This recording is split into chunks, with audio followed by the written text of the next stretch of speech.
ہماری کوشش ہے کہ ہم اپنے بیان کے ذریعے ایسی بات آپ تک پہنچائیں جس سے آپ نیکیوں سے قریب ہوں اور زیادہ سے زیادہ آپ کی غلطیوں کی اصلاح ہو سکے۔ ہماری ٹیم کو سپورٹ کرنے کے لیے نیچے دیے گئے فون پے نمبر پر اپنا تعاون کر سکتے ہیں۔ اعوذ باللہ من الشیطان الرجیم، بسم اللہ الرحمن الرحیم۔ قرآن خوانی میں سب لوگوں کو بلند آواز سے قرآن مجید پڑھنا کیسا ہے؟ جواب: ناجائز و حرام ہے۔ بھاری شریف 102 صفحے میں حوالہ در مختار میں ہے کہ مجمع میں سب لوگ بلند آواز سے قرآن مجید پڑھیں، یہ حرام ہے۔ اکثر تیجوں میں سب بلند آواز سے پڑھتے ہیں، یہ حرام ہے۔ اگر چند شخص پڑھنے والے ہوں تو حکم ہے کہ آہستہ پڑھیں۔ انتہا بالفواہ ھذا ما عندی والعلم بالحق عند اللہ تعالی ورسولہ اعلی جل جلالہ صلی اللہ تعالی علیہ وسلم۔ نمبر 1، قرآن پاک بلند آواز سے تلاوت کرنا کیسا ہے؟ نمبر 2، اگر کوئی بانیت ثواب سورہ یاسین و سورہ ملک کی تلاوت کر کے صبح شام ایصال ثواب کرے تو کیسا ہے؟ اور سورہ یاسین و سورہ ملک کے فضائل برکات کیا ہیں؟ نمبر 3، ایک مسلمان نے اپنی منکوحہ بیوی کو غیر مرد سے بوس و کنار کرتے ہوئے دیکھ لیا، اسی وقت اپنی بیوی کو مارا اور غیر مرد کو بھی مارا اور بیوی کو گھر سے نکال دیا، اس حالت میں طلاق دینے کی ضرورت ہے یا نکاح سے نکل گئی؟ اور کیا نان و نفقہ بھی دینا پڑے گا یا نہیں؟ نمبر 4، روزہ دار اپنے جسم میں دن میں تیل کی مالش کر سکتا ہے یا نہیں؟ جواب: بین الملک الوہاب۔ نمبر 1، مجمع میں سب لوگ بلند آواز سے قرآن مجید پڑھیں، یہ حرام ہے۔ اکثر تیجوں اور قرآن خوانی کی مجلسوں میں سب بلند آواز سے پڑھتے ہیں، یہ حرام ہے۔ اگر چند شخص پڑھنے والے ہیں تو حکم ہے کہ آہستہ پڑھیں۔ بارش شریف اور بازار وغیرہ میں جہاں لوگ کام کر رہے ہیں بلند آواز سے پڑھنا جائز نہیں کہ لوگ یہ سنیں گے تو گناہ پڑھنے والے پر ہے، اگرچہ کام میں مشغول ہونے سے پہلے اس نے پڑھنا شروع کر دیا ہو۔ اگر وہ جگہ کام کرنے کے لیے مقرر نہ ہو تو اگر پہلے پڑھنا اس نے شروع کیا اور لوگ نہیں سنتے تو لوگوں پر گناہ، اور اگر کام شروع کرنے کے بعد اس نے پڑھنا شروع کیا تو اس پر گناہ۔ بھاری شریف بحوالے غنیہ۔ نمبر 2، سورہ یاسین اور ملک وغیرہ کسی بھی سورت کو تلاوت کر کے ایصال ثواب کرنا جائز و مستحسن ہے، اور سورہ یاسین کی حدیث شریف میں بہت فضیلت آئی ہے۔ ترمذی اور دارمی کی حدیث ہے کہ جو شخص سورہ یاسین کو پڑھے اس کے لیے 10 قرآن پڑھنے کا ثواب لکھا جاتا ہے، اور بہقی شریف کی حدیث میں ہے کہ جو شخص محض خدا تعالیٰ کی خوشنودی حاصل کرنے کے لیے سورہ یاسین پڑھے تو اس کے اگلے گناہ معاف کیے جاتے ہیں۔ اور سورہ ملک کی بھی بہت فضیلت آئی ہے، شامی جلد اول 572 صفحے میں ہے کہ جو شخص ہر رات سورہ ملک پڑھے گا وہ قبر میں منکر نکیر کے سوال سے محفوظ رہے گا، وہو تعالی عالم۔ نمبر 3، صرف مارنے پیٹنے سے عورت نکاح سے نہیں نکلتی، اگر عورت کو مذکور کو نہ رکھنا چاہے تو طلاق دینا ضروری ہے اور ختم عدت تک شوہر پر نان و نفقہ لازم ہے۔ نمبر 4، کر سکتا ہے کوئی مذائقہ نہیں، وہو تعالی عالم۔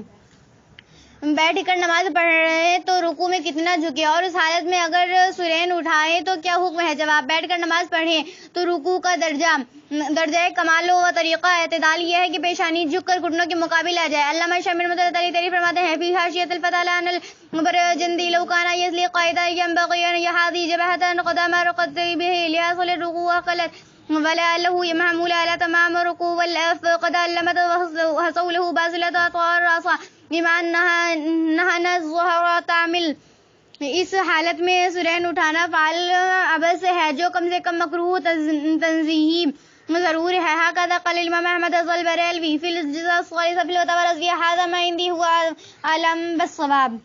سجدہ میں دونوں پاؤں زمین سے اٹھے رہیں یا صرف انگلیوں کا سرا زمین سے لگا رہے اور ان کا پیٹ نہیں لگا تو نماز ہوگی یا نہیں؟ حوالے کے ساتھ تحریر فرمائیں۔ جواب: اگر سجدے میں دونوں پاؤں زمین سے اٹھے رہیں یا صرف انگلیوں کے سرے زمین سے لگے اور کسی انگلی کا پیٹ بچھا نہیں تو اس صورت میں نماز بالکل نہیں ہوگی، اور اگر ایک دو انگلیوں کے پیٹ زمین سے لگے اور اکثر کے پیٹ نہیں لگے تو اس صورت میں نماز مکروہ تحریمی واجب العادہ ہوگی۔ شت المعاد جلد اول 394 صفحے میں ہے۔ اگر ہر دو پائیں بردار نماز فاسد و ست و اگر بغریق پائے بردار و مکروہ ست، اور در مختار معاد المختار جلد اول 313 صفحے میں وضع واحدۃ من الشرط، اور اسی جلد کے 351 صفحے پر ہے فیہ فترض وضع والقدم ولا واحدۃ ندخل القبلۃ والعالم تجوز الناس عنها غافلون، اور فتح رضیہ جلد اول 556 صفحے پر ہے سجدے میں فرض ہے کہ کم از کم پاؤں کی ایک انگلی کا پیٹ زمین پر لگا ہو اور ہر پاؤں کی اکثر انگلیوں کا پیٹ زمین پر جمع ہونا واجب ہے۔ پھر اسی صفحے کی تیسری سطر میں پاؤں ہے، پاؤں کو دیکھیے، انگلیوں کے سر زمین پر ہو تو کسی انگلی کا پیٹ بچھا نہیں ہوتا۔ سجدے باطل، نماز باطل۔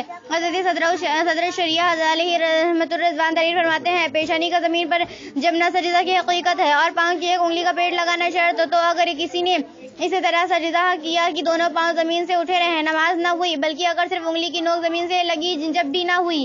اس مسئلے سے بہت لوگ غافل ہیں۔ بارش شریعت حصہ سوم 71 صفحہ ھذا ما عندی وہو اعلم۔ سجدے میں اگر ناک زمین پر نہ لگے تو نماز ہوگی یا نہیں؟ جواب، سجدے میں ناک زمین پر لگا کر ہڈی تک دبانا واجب ہے، تو اگر کسی نے اسی طرح سجدہ کیا کہ اس کی ناک زمین پر نہ لگی یا زمین پر لگی تو مگر ناک ہڈی تک نہ دبی، تو نماز مکروہ تحریمی واجب علیحدہ ہوئی۔ اسی طرح فتاوی رضویہ اول 556 صفحے اور بھاری شریعت حصہ سوم 71 صفحے میں ھذا ما عندی وہو تعالی اعلم۔ نمبر 1، قاعدہ نماز میں جو درود پڑھا جاتا ہے اس میں سرکار کے نام کے ساتھ سیدنا کہنا نماز کی حالت میں جائز ہے یا ناجائز؟ نمبر 2، امام کو نماز کی نیت میں ساتھ ان مقتدیوں کے کہنا چاہیے یا نہیں؟ زید کہتا ہے کہ کہنا چاہیے۔ نمبر 3، حضور رحمت اللہ علیہ صلی اللہ علیہ وسلم کی ولادت 9 ربیع الاول کو ہے یا 12 ربیع الاول شریف کو؟ بعض لوگ کہتے ہیں کہ 9 ربیع الاول ہے۔ نمبر 4، مرض کی وجہ سے لنگوٹ باندھ کر نماز کی امامت کر سکتا ہے یا نہیں؟ جواب، نمبر 1، نماز کے درود میں سرکار اقدس صلی اللہ علیہ وسلم کے نام مبارک کے ساتھ لفظ سیدنا کہنا جائز بلکہ افضل و مستحب ہے۔ در مختار میں ہے، نتم سیادت علینا زیاد الاخبار بالواقعین سلوک الادب وهو افضل من ترکہ ذکر رمل اشرافی وغیرہ ومن نقل لا تصدعونی فی الصلاة وقذب۔ اور رد المحتاج شامی جلد اول 345 صفحے میں ہے۔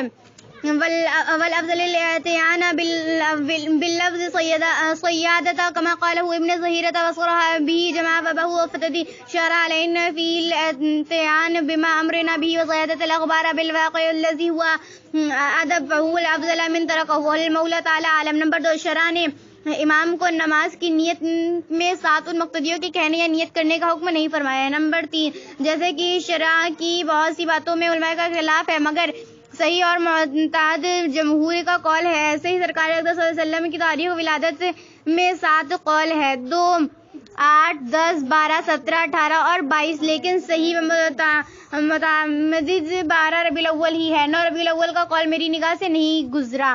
نمبر 4، کر سکتا ہے بشرطے کا لنگوٹ کے سبب رکوع اور سجدہ وغیرہ کہے طور پر ادا کرنے میں کوئی رکاوٹ نہ ہو، وہو تعالی عالم۔ نماز میں کون سا درود پڑھا جاتا ہے؟ زید بجائے اللہم صلی علی محمد کے درود ابراہیمی میں لفظ سیدنا کا اضافہ کر کے اسی طرح پڑھتا ہے اللہم صلی علی سیدنا محمد الاخ۔ اس کے لیے کیا حکم ہے؟ اس اضافے سے نماز میں کوئی فرق تو نہیں پڑتا۔ بزرگان دین نمازوں میں درود ابراہیمی کس طرح پڑھا ہے؟ دونوں میں صحیح کون سا ہے؟ جواب، نماز میں درود ابراہیم میں پڑھا جاتا ہے اور اسی کا پڑھنا افضل ہے۔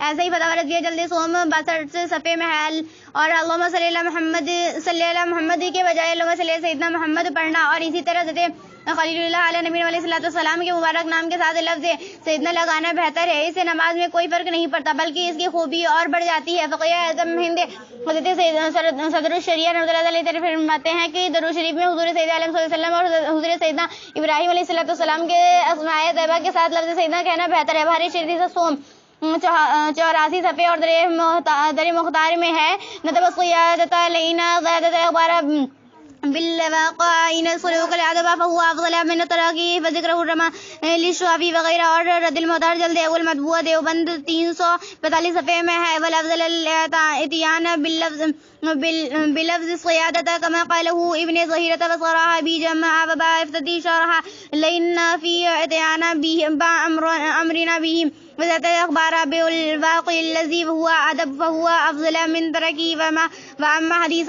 لا تصیدونی فی الصلاة فباطل لا اصل له كما قاله بعض متاخر الحفاظ قالوا وقول الطوسی انها مبتلة غلط واعترض بان هذا مخالف لما ذهبنا لما مرنا من قول الامام من انه لزواد في تشهد اور نقص فی کانا مکروہ غلط فی نظر فین صلاۃ الزائدۃ للتشہد لیست منہ نام ينبغي لها زائد ما ذکرها فی وشهد ان محمد عبد رسولہ وَإِنَّهُ يَأْتِي بِهَا مِنْ ابراہیم علیہ السلام۔ بزرگان دین نمازوں میں درود ابراہیمی لفظ سیدنا کے اضافہ کے ساتھ بھی پڑھا ہے اور بغیر اضافہ بھی، دونوں صحیح ہے مگر لفظ سیدنا کے ساتھ پڑھنا افضل ہے۔ وَهُوَ تَعَالَى أَعْلَمُ۔